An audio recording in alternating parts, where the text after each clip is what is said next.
J'ai un menu de rentrée assez fourni, en effet. Moi, ce qui me préoccupe à la rentrée, là, premièrement, c'est toute la question des transports en commun sur la Rive-Sud. Nos gens sont coincés. Moi, je traverse tout le temps en sens inverse. Là. Quand je rentre dans le comté, je vois ce que les gens peuvent se payer comme attente tous les jours. Le prix de l'essence qui a augmenté. Un plan d'urgence du gouvernement qui ne vient pas. Et le SLR ou le lien rapide qui est toujours en mode discussion fédérale puis à Québec, ça ne marche pas. Donc ça, c'est un premier item. L'aéroport de Saint-Hubert, moi, je pensais que, comme les conservateurs sont tellement opportunistes par les temps qui courent, qu'ils allaient annoncer quelque chose dans le dossier, dans l'enveloppe Chantier Canada, on n'a pas encore entendu parler.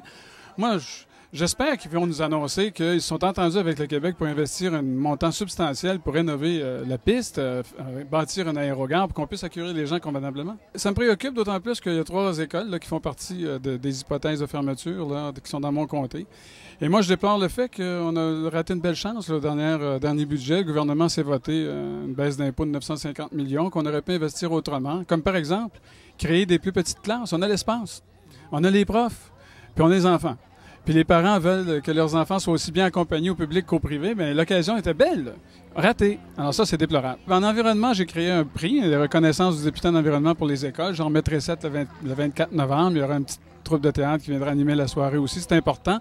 Il y a Éco-Territoire 21 que j'essaye de supporter de mon mieux auprès de la ministre Beauchamp pour qu'elle puisse débloquer un certain nombre de règles qui empêchent le développement de l'agriculture biologique en mode expérimental le long de la 30.